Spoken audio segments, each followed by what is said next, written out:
محترم دوستوں، بزرگوں، عزیز ساتھیوں،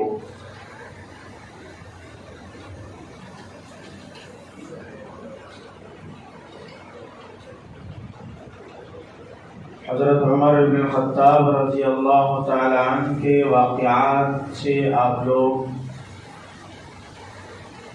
مستفید ہو رہے ہیں، فائدہ حاصل کر رہے ہیں۔ گزشتہ جمعہ حضرت عمر بن الخطاب رضی اللہ تعالی عنہ کا واقعہ وہ ہم ذکر فرما رہے تھے جس کو حضرت عمر رضی اللہ تعالی عنہ کو ایک مرتبہ مچھلی کھانے کی خواہش ہوئی، لیکن ان واقعات سے ہمیں کیا سبق مل رہا ہے؟ سبق یہ مل رہا ہے کہ حضرت عمر بن الخطاب رضی اللہ تعالیٰ عنہ اتنے بڑے صحابی ہوتے ہوئے اتنے بڑے مقام اور مرتبے کو پہنچ کر بھی حکومت اپنے ہاتھ میں رکھ کر بھی آدھی دنیا کی بادشاہت کی طاقت حاصل کر کر بھی وہ لوگ اکڑتے نہیں تھے، تکبر نہیں کرتے تھے، بلکہ عاجزی کے ساتھ قوم کی خدمت اللہ کے خوف کے ساتھ کیا کرتے تھے۔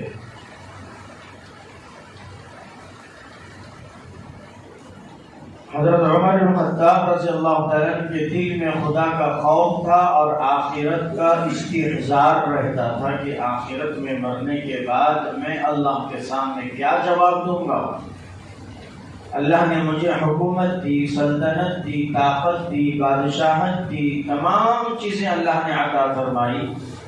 ان تمام چیزوں کے تعلق سے میرا اللہ مجھ سے کل قیامت کے دن سوال کرے گا تو پھر میرا حال برا ہوگا، میرا انجام بد سے بدتر ہوگا۔ اس لیے میں اس دنیا میں خدا کے خوف کے ساتھ، عاجزی کے ساتھ زندگی گزاروں گا۔ یہ تھا ان کے زندگی گزارنے کا طریقہ۔ حضرت عمر بن الخطاب رضی اللہ تعالیٰ عنہ کا غلام تھا جو ہمیشہ آپ کی خدمت میں رہتا تھا، زیادہ تر۔ میں نے فرمایا کہ بعض غلام، بعض نوکر ایسے ہوتے ہیں جو فیملی ممبر بن جاتے ہیں، یعنی ایک گھر کا وہ آدمی بن جاتا ہے، کسی چیز کی ان کو بولنے کی ضرورت نہیں، بولنے سے پہلے وہ کام خود اپنے جو ہے جذبے اور شوق کے ساتھ کر کے دکھاتے ہیں۔ تو حضرت عمر بن الخطاب رضی اللہ تعالیٰ عنہ کا غلام خادم تھا یرکا۔ تو حضرت عمر رضی اللہ تعالیٰ نے ایک بار اپنے غلام کو بلایا کہ یرکا ادھر آؤ۔ فرمایا کہ حضور حاضر ہیں۔ فرمایا آقا کیا حکم؟ فرمایا کچھ بھی نہیں کہ میرا من کہہ رہا ہے، میرا من چاہ رہا ہے، میرا دل خواہش کر رہا ہے کہ میں مچھلی کھاؤں۔ بہت کافی عرصہ ہوا مچھلی کھاتے، تو میرا دل کہہ رہا ہے کہ مچھلی کھاؤ۔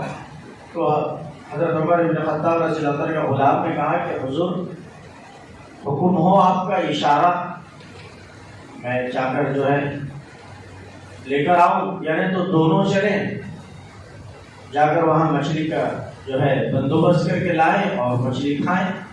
حضرت عمر نے پوچھا کہ ارکا بتاؤ کہ وہ مچھلی جہاں ہم کو حاصل ہوتی ہے، مچھلی جہاں ہم کو ملتی ہے، وہ کتنے دور کا فاصلہ ہے؟ فرمایا کہ کوئی ایک 8 میل 7 میل کا فاصلہ ہوگا۔ تو حضرت عمر رضی اللہ عنہ نے فرمایا کہ جانے 8 میل، آنے 8 میل، تو 16 میل ہو گئے۔ خواہ میری خواہش کو پورا کرنے کے لیے اتنے دور جانا ضرورت ہے، اس وقت میں میں دوسرے کام قوم کی خدمت کی کر لوں گا، مجھے زیادہ اجر ملے گا، چھوڑ دو، میں اس میری خواہش کو دبا دیتا ہوں اور میری خواہش کو میں چھوڑ دیتا ہوں مچھلی کھانا۔ حالانکہ مچھلی تمام گوشتوں میں مچھلی کا گوشت بہت لذیذ اور مزیدار ہوتا ہے، اور اللہ فرماتے ہیں جنت میں جنتیوں کو سب سے پہلا کھانا جو دیا جائے گا، جنت میں جنتیوں کو سب سے پہلا کھانا جو دیا جائے گا وہ مچھلی کا گوشت اور مچھلی کے کلیجی کے کباب اور جنت کی روٹی دی جائے گی۔ فرمایا لحمن طریہ، یہ تازہ گوشت ہے، اس کو کھاؤ، صحت تمہاری بنے گی۔ یہ ہر ایک بہت سارے بیماریاں ایسے ہیں جو مچھلی کھانے کے بعد وہ بیماریاں ختم ہو جاتی ہیں، اسی لیے حضرت عمر بھی خواہش کرے تھے کہ مچھلی کھاؤ، ہم بھی مچھلی کھانا ہے، مچھلی کا گوشت اچھا ہے، تل کے کھاؤ، سالن بنا کے کھاؤ۔ لیکن باہر کے جو فٹ پاتھ میں ملتے ہیں 8-10 دن کا تیل رکھا ہوا رہتا ہے، اسی میں کیڑے مکوڑے پتنگے مچھر سب پڑے رہتے ہیں، دھول دھلارا گرد غبار سب پڑا رہتا ہے، اور اسی کے اندر وہ تل کے دیتا ہے۔ یہ تازہ گوشت اس میں جا کے جو ہے باسی ہو جاتا ہے، باسی ہو جاتا ہے۔ تو بہرحال ہم اپنے گھر میں لائیں، اسی لیے مچھلی خرید کے لا کے کھانے میں ایک الگ مزہ رہتا ہے، لیکن ندی اور تالاب اور ڈیم کے پاس جا کر مچھلی اپنے ہاتھوں سے پکڑ کر لا کے گھر میں پکا کے کھانے میں مزہ اور کچھ بڑھ جاتا ہے۔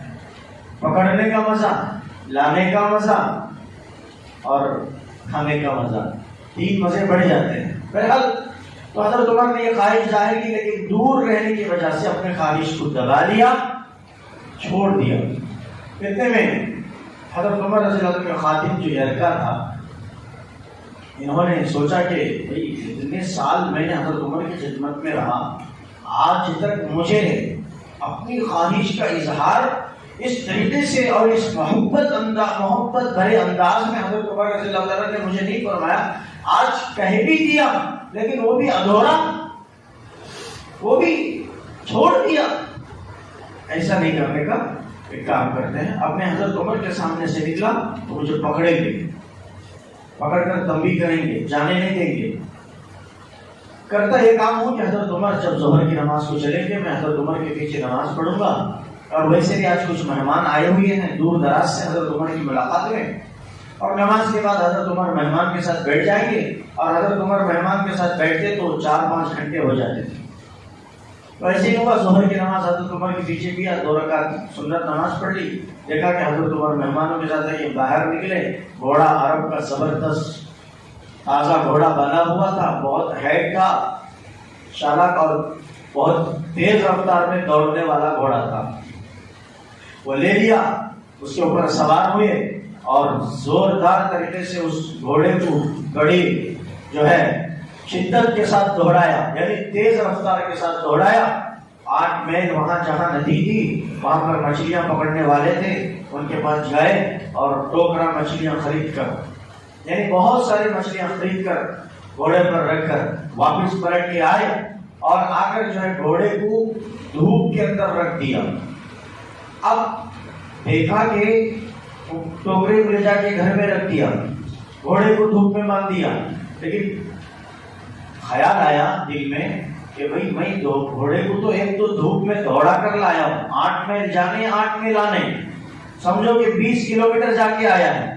میل کلومیٹر الگ ہے، میل الگ ہے، میل زیادہ ہوتا ہے، سیر الگ ہے، کلو الگ ہے، کلو کم ہوتا ہے، سیر زیادہ ہوتا ہے، یہ سیر کے معنی میں ہے میل۔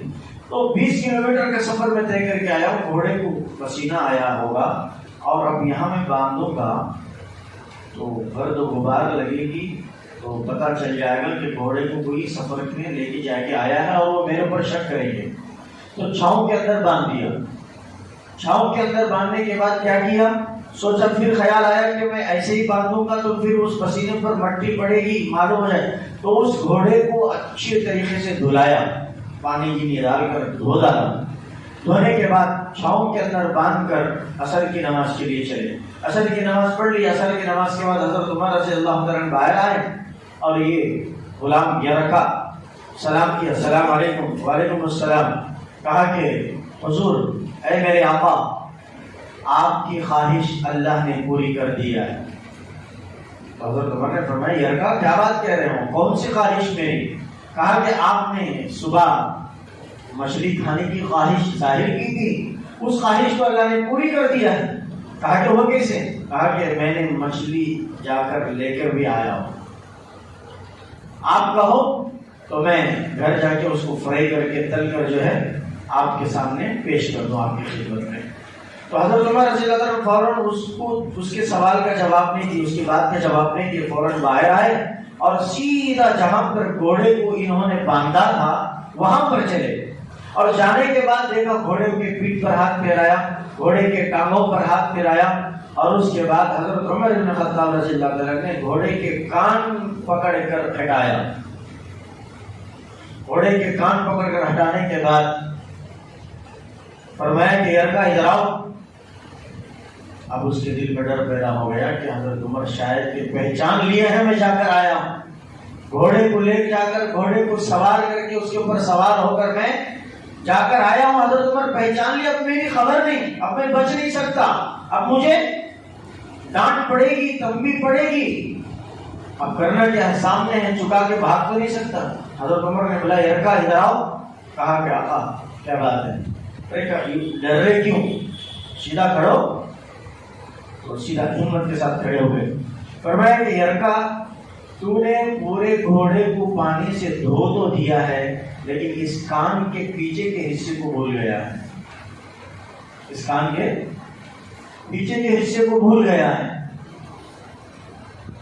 تو یرکا نے سوچا کہ یا اللہ میرے آقا کی نگاہ، یعنی عمر، یہ غلام ہے وہ آقا ہے، یہ نوکر ہے وہ مالک ہے، کہاں تک میرے آقا کی نظر چل رہی ہے، یا اللہ میں دھویا، ان کو کیسے پتا چلا؟ صرف فرمایا کہ آقا آپ کو کیسے پتا چلا؟ فرمایا کہ یرکا تو نے پورے گھوڑے کو تو دھویا، لیکن کان کے پیچھے کے حصے کو دھونا بھول گیا۔ اب اس کے بعد یرکا کو اور قریب بلایا، یرکا ادھر آؤ، اور قریب آؤ۔ فرمایا کہ آقا دیکھو میں کوئی بڑا آدمی نہیں ہوں، سنیے کیا کلمات ہیں حضرت عمر رضی اللہ تعالیٰ عنہ کے، میں اور آپ ہوتے تو کیا کہتے؟ ہمارے نیچے کام کرنے والا، ہمارے ماتحت میں رہنے والا، نوکر ہو، غلام ہو، ہمارے دکان میں، ہمارے گھر میں کام کرنے والی کوئی خادمہ ہو، خادم ہو، نوکرانی ہو، نوکر ہو، اگرچہ وہ اس طرح کی حرکت ہمارے غیر موجودگی میں، ہمارے بغیر پرمیشن کے، ہمارے بغیر اجازت کے کوئی کام کرتا تو دل پر ہاتھ رکھ کے بتاؤ میرا اور آپ کا جو ہے لہجہ کیسا ہوتا، بات کرنے کا انداز کیسا ہوتا، آنکھوں سے دیکھنے کی نگاہ کس طریقے کی جو ہے خطرناک لہجے میں، انداز میں بدل جاتی۔ لیکن حضرت عمر دیکھیں غلام کو قریب کیا، خادم کو کہا یرکا ادھر آؤ۔ آقا حضور فرمائی، کہا کہ یرکا میں عمر کوئی بڑا آدمی نہیں ہوں، بڑا گنہگار ہوں، بڑا خطا کار ہوں، اور بہت کمزور ہوں، اور مجھے ڈر یہ لگ رہا ہے کہ کہیں کل قیامت قائم نہ ہوگی، حشر کا میدان قائم ہوگا، اور جب وہاں پر يومئذ تحدث أخبارها بأن ربك أوحى لها يومئذ يصدر الناس أشتاتا ليروا أعمالهم فمن يعمل مثقال ذرة خيرا يره ومن يعمل مثقال ذرة شرا يره۔ میرا خدا، میرا رب وہاں پر بیٹھے گا، اس کی ایک اکیلی کرسی ہوگی، اس کا ایک عرش کا سایہ ہوگا، اور اسی کی بادشاہت ہوگی، اسی کی طاقت ہوگی، اسی کی سلطنت ہوگی، سب وہاں پر دم دبا کر بیٹھے ہوئے ہوں گے، اور اپنے آنکھوں کو نیچے رکھے ہوں گے، اپنی آوازوں کو بس کیے ہوں گے، اپنے سینوں کو جھکائے ہوئے ہوں گے۔ کوئی کسی کے اندر یہ جرأت ہمت نہیں ہے کہ وہ آنکھ میں آنکھ ملا کر دیکھیں اور ایک دوسرے کے اوپر نگاہ ڈال سکیں۔ وہاں تو سب عاجزی کے ساتھ، کمزوری کے ساتھ جھکے ہوئے پڑے نظر آئیں گے، اور اسی مجمع میں میں عمر بھی ہوں گا، اور جب حساب و کتاب کا وقت شروع ہوگا فَمَن يَعْمَلْ مِثْقَالَ ذَرَّةٍ خَيْرًا يَرَهُ، ایک ذرے برابر کی اچھائی بھی وہاں پر نہیں چھوڑی جائے گی، وہ بھی ماپی جائے گی، ناپی جائے گی، تولی جائے گی۔ یعنی آدھی نیکی میں سے پاؤں نیکی بھی اگرچہ کبھی کیا ہے بندہ اور بندی، اس کو بھی لایا جائے گا۔ وَيَعْمَلْ مِثْقَالَ ذَرَّةٍ شَرًّا يَرَهُ، کوئی ادنا سی برائی بھی کی ہوگی وہاں پر سب کا سب بدلہ برابر کر دیا جائے گا، اور کوئی کسی کو ستایا ہے تو اس کا بدلہ ضرور دیا جائے گا، کوئی کسی کو ناحق مارا ہے دنیا میں اس کا بدلہ اس کو دیا جائے گا۔ ایک سینگ والی بکری، سنیے حضرت عمر کے جملے، ایک سینگ والی بکری بے سینگ والی کو ماری ہے، ناحق ماری ہے، تو کل حشر کے میدان میں بے سینگ والی کو بھی لایا جائے گا، سنگ والی بکری کو بھی لایا جائے گا، اور فرمایا جائے گا اور حکم ہوگا اللہ کا، بے سنگ کو سنگ دی جائے گی اور سنگ والے کے سنگ ہضم کر دیے جائیں گے، اور کہا جائے گا بے سنگ والے کو سنگ دے کر بکری سے کہ جا تو اس کا بدلہ لے لے، تو تیرا حق لے لے، جا اس سنگ والی بکری جو تجھے دنیا میں ماری تھی اس کا برابر کا بدلہ لے کے اس کو مار کے آ۔ جب یہ سنگ والی بکری جا کر اس کو مارے گی پھر ان دونوں کو ختم کر کے مٹی بنا دیا جائے گا۔ اتنی باریکی کے ساتھ اللہ کے پاس حساب ہوگا، کتاب ہوگا، ہمیں کوئی خوف نہیں، ہمیں کوئی اللہ کے پاس کھڑے ہونے کا ڈر نہیں ہے۔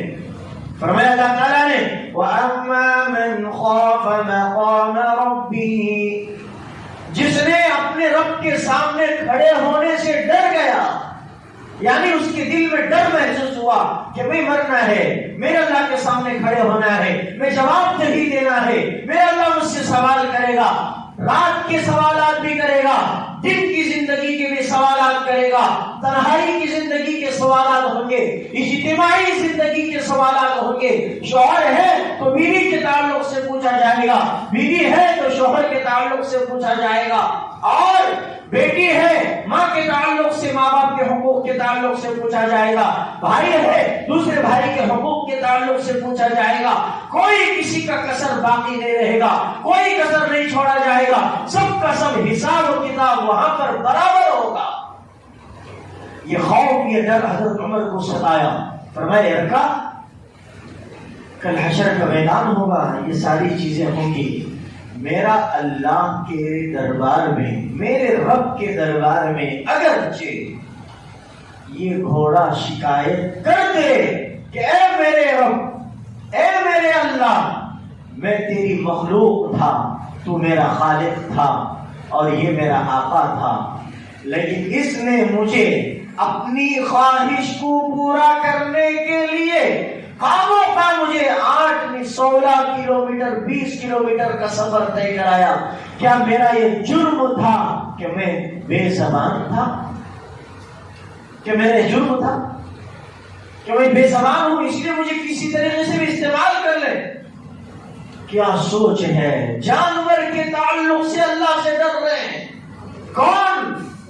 22 لاکھ مربع، 22 لاکھ مربع کلومیٹر تک کی حکومت کا حاکم، آدھی دنیا کی بادشاہت رکھنے والا وہ عمر، جس کے بارے میں نبی نے فرمایا عمر فی الجنہ، ابو بکر فی الجنہ، سعد و سعید فی الجنہ، زبیر فی الجنہ، طلحہ فی الجنہ، اس میں حضرت عمر کا بھی اللہ کے نبی نے نام لیا۔ جنت کی سرٹیفکیٹ اسی زمین پر نبی کے حیات میں نبی علیہ السلام نے بخش دیا کہ جاؤ تم سب جنتی ہے۔ کیا ضرورت تھی حضرت عمر کے ہاتھ میں جنت کی سرٹیفکیٹ تھی، سند تھی، پھر بھی کیوں ڈر رہے ہیں؟ وہ بھی جانور کے تعلق سے۔ ہم لوگ انسان کو انسان مار کے نہیں ڈر رہا ہے، انسان کو انسان قتل کی پلا نہیں دے رہا ہے، اس کو مار، اس کو توڑ، اس کی گردن اڑا، اس کی ٹانگ توڑ، اس کے ہاتھ توڑ۔ یہاں جانور کے ناحق وہاں پہ اپنی خواہش کو پورا کر کے جانور کو وہاں لے کے جا کے آنے کا خوف، اور اللہ کے دربار میں اس جانور کی شکایت کا ڈر بھی اپنے دل میں رکھ کر یوں کہہ رہے ہیں یارکا اگر یہ گھوڑا میرے رب کے دربار میں یہ شکایت کر دے کہ اے اللہ عمر مجھے خامخواہ اپنی خواہش کو پوری کرنے کے لیے 20 کلومیٹر تک دھوپ میں دوڑا کر لایا تھا، یارکا میں کمزور عمر کے پاس یہ طاقت نہیں ہے اس گھوڑے کی شکایت کا سوال اور رب کا جو ہے تب میں اس تاب نہیں لا سکتا اس جواب دینے، میرے پاس جواب دینے کے لیے کوئی بات نہیں ہے، زبان کی میں کمزور ہوں، میں میرے اللہ کے سامنے اس کا جواب کیسے دوں گا؟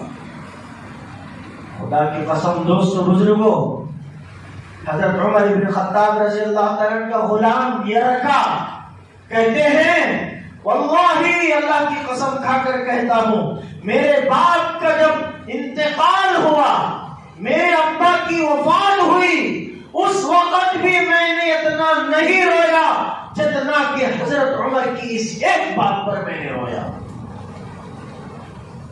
ان کے ابا کے انتقال پر اتنا رونا ان کو نہیں آیا جتنا کہ حضرت عمر کی اس ایک بات پر کہ اللہ کے دربار میں گھوڑا یہ شکایت کر دے کہ نہ اپنی خواہش کو پورا کرنے کے لیے مجھے سفر کرایا تھا، تو میں جواب نہیں دے سکتا، میں کمزور ہوں۔ اگر عمر کی حالت یہ ہے تو یرکا کی حالت کیا ہوگی پھر؟ اللہ اکبر اللہ اکبر۔ آقا کی سوچ بھی وہی تھی، غلام کی سوچ بھی وہی تھی، لیکن آج دیکھیے دکان میں ایک نوکر کام کر رہا ہے، 10-5 ہزار کی تنخواہ پر کام کر رہا ہے، لیکن ہمارا رویہ کیسا رہتا؟ اس کو ہماری جوتی کی نوک پر بٹھاتے ہیں، کیا کر رہا؟ اٹھ، پیشاب کو جاتا، تو کام کرنے آیا نہیں پیشاب کرنے آیا؟ کیا پاخانے کو جاتا تو کام کرنے آیا نہیں ضرورت کو جانے آیا؟ اب کام کرنے کے لیے تھوڑا دیری سے آ گیا، اب پھر اس کے اوپر گالیاں، ڈانٹ ڈپٹ ساری چیزیں ہو جاتی ہیں۔ ایسا ہوتا ہے نعوذ باللہ یہ خدا ہے اور اس کا بندہ ہے، نہیں اتھارٹی نہیں حکم۔ حضرت عمر کے اس واقعے سے سبق حاصل کریں تمام لوگ جن کے ماتحت میں لوگ کام کرتے ہیں، شفقت کے ساتھ پیش آئیے۔ غیر مسلم بھائی ہیں، آپ کے ماتحت میں کام کر رہے ہیں، تمہارے اخلاق کو پیش کرنے کا بہترین وقت ہے، تم اخلاق کے ساتھ پیش آؤ۔ وہ دیری سے آئے، اس سے پوچھو بھائی آپ نے دیری سے کیوں آیا؟ کوئی تکلیف تو نہیں ہوئی آپ کو؟ کوئی آپ کو پیٹ میں درد تو نہیں ہوا؟ کوئی آپ کا سر میں درد تو نہیں ستایا؟ کوئی آپ کے گھر میں پریشانی تو نہیں ہے چاہے آپ آج اس وقت اتنا دیری سے آئے؟ پہلے اس کی تکلیف کو پوچھو، یہ نہیں کہ سر پکڑ کر بیٹھ جاؤ، یہ میں تجھے تنخواہ دے رہا ہوں، تو کیا کر رہا ہے، تو کب آ رہا ہے، تیری ضرورت نہیں جا۔ ارے یا اللہ، ہم دن بھر میں کتنے گناہ کر رہے ہیں، خدا کی نافرمانیاں کتنی کر رہے ہیں۔ صبح بستر سے اٹھ کر بستر جھاڑا اور شام میں بھی بستر بچھایا، اٹھنے سے لے کر سونے تک لاکھوں کروڑوں گناہ ہمارے جسم کے بدن کے احساس سے صادر ہو رہے ہیں۔ کتنی نافرمانی ہم خدا کی کر رہے ہیں، نماز چھوڑ کر اللہ کی نافرمانی کر رہے ہیں، قرآن کی تلاوت چھوڑ کر اللہ کی نافرمانی کر رہے ہیں، صبح صلات کو چھوڑ کر اللہ کی نافرمانی کر رہے ہیں، اور معاصی اور بدمعاشی کے کام کر کے اللہ کے غصے کو بھڑکا رہے ہیں۔ پھر بھی اللہ ہمیں صبح میں ناشتہ گرم گرم انتظام کر رہا ہے، دوپہر میں اچھا کھانے کا انتظام کر رہا ہے، تمہارے ہاتھ پیروں کو صحیح سلامت رکھا ہے، تمہارے آنکھ ناک کان کو صحیح سلامت رکھا ہے، تمہارے پیروں میں چلنے بھاگنے دوڑنے اور گاڑی چلانے کی طاقت اللہ نے دے رکھی ہے۔ اگرچہ اللہ بھی تمہاری پکڑ تم جس طرح تمہارے نوکر تمہارے غلام کو کرتے ہو، اللہ بھی اگر اسے پکڑ کرنے آیا، خدا کی عزت و جلالت کی قسم تم رات میں بستر پر صحیح سلامت تو سو گے، پکچر دیکھتے ہوئے سوئے گے، گانا سنتے ہوئے سوئے گے، خدا کی نافرمانی کرتے ہوئے سوئے گے، شیطان کو خوش کرتے ہوئے سوئے گے، خدا کو ناراض کرتے ہوئے سوئے گے۔ اگرچہ اللہ یہ سب پکڑنے پہ آتا، صبح تم بستر میں اٹھنے سے پہلے تمہارے ہاتھ پیروں کی حالت بدل جاتی، تمہارے آنکھ ناک کان کی حالت بدل جاتی، لیکن اللہ ایسا نہیں، درگزر کرتا ہے، درگزر۔ میرا بندہ اب نے تو جب سدھرے گا، اب نے تو جب آئے گا ضرور میرا بندہ۔ اس رحمت کے خزانے سے اللہ نے نواز۔ حضرت عمر بن خطاب رضی اللہ عنہ نے فرمایا ٹھیک ہے، اب ہو گیا غلطی ہوگی تمہارے سے، ایک کام کرو، اس گھوڑے کو اوپر سوار ہو جاؤ اور اس مچھلی کو آپ لے جاؤ، مدینے کے گلیوں میں لے جاؤ۔ کہاں پہ؟ مدینے کے گلیوں میں لے جاؤ اور ان غریبوں تک اس مچھلی کو پہنچاؤ، اور ان تمام مستحقین تک اس مچھلی کو پہنچا کر 2 دعائیں کرانا۔ کتنی؟ ان غریبوں سے ایک تو یہ مچھلی کو مدینے کے گلیوں میں ان غریبوں میں تقسیم کر دو، اور ان غریبوں سے 2 دعائیں کرانا، ایک تیرے حق میں، ایک عمر کے حق میں۔ اللہ اکبر، اللہ اکبر۔ سوچے میرے دوستو، ہم کہاں ہیں، وہ کہاں ہیں؟ اسی لیے اللہ نے قرآن میں فرمایا وَإِذَا قِيلَ لَهُمْ آمِنُوا كَمَا آمَنَ النَّاسِ، اے لوگوں تم ایمان لاؤ۔ کیسا ایمان؟ کما آمن الناس، وہ لوگوں کا ایمان تھا، عمر کا ایمان تھا، ابوبکر کا ایمان تھا، زبیر کا ایمان تھا، حسن و حسین کا ایمان تھا، علی و عثمان کا ایمان تھا۔ ویسے ایمان لے آؤ، تمہارا دل جیسا بولا ویسا ایمان ہمارے پاس قابل قبول نہیں، ہمارے پاس تو عمر جیسا ایمان قابل قبول ہے۔ فرمایا کہ جا کر ان غریبوں سے کہہ دینا، ایک تو تمہاری مغفرت کی دعا کرانا، یرکا کی مغفرت کی دعا، اور ان غریبوں میں مچھلی تقسیم کر کے ساتھ میں یہ دعا بھی کرانا کہ اللہ عمر کی اس غلطی کو معاف کر دے۔ یرکا کی مغفرت، عمر کی معافی۔ ہم ہیں کون ہے آج ایسا لیڈر ہے اپنے ماتحتوں پر غلط حکومت، خادم ہے مخدوموں پر کیسی جو ہے حکومت، حاکم ہے محبوبوں پر کیسی حکومت، آقا ہے غلاموں پر کیسا غلط رویہ۔ کیا ایک 10-12 ہزار دیتے کہ کام کراتے کہ نہیں کی، سینگا آپ کو چھپوتے رہتے، ایسا ویسا ایسا۔ اللہ کا ڈر رکھو دل میں، تم بڑے نہیں ہیں، اللہ بڑا بنایا ہے، اور بڑا اس لیے نہیں بنایا ہے تاکہ تم سینگ لگا کر فرعونیت کا دعویٰ کرنے لگے، بلکہ اللہ نے تمہیں یہ موقع بڑائی کا اس لیے دیا ہے تاکہ تم جھک کر قوم کی خدمت صحیح حضرت عمر کے ساتھ کرنے لگے۔ اللہ اکبر۔ اور بھی بہت سارے ایسے سبق آموز واقعے حضرت عمر رضی اللہ تعالیٰ کی۔ وہ جمعہ کی نماز کے لیے حضرت عمر رضی اللہ تعالیٰ ایک مرتبہ آ رہے تھے، راستے میں کسی کے گھر کے اوپر سے خون کے قطرے پڑے حضرت عمر کے جسم پر، خون کے قطرے۔ اس کے بعد کیا ہوا؟ وہ خون کے قطرے پڑنے کے بعد وہ گھر کس کا تھا اور وہ خون کہاں کا تھا، اور اس کے بعد حضرت عمر کا غصہ کیسے ہوا، انشاءاللہ اس واقعے کو ہم اگلے جمعہ لے کر آئیں گے۔ اللہ تعالیٰ سے دعا کرنا ہے کہ اللہ تعالیٰ مجھے اور آپ کو کہنا اور سننے سے زیادہ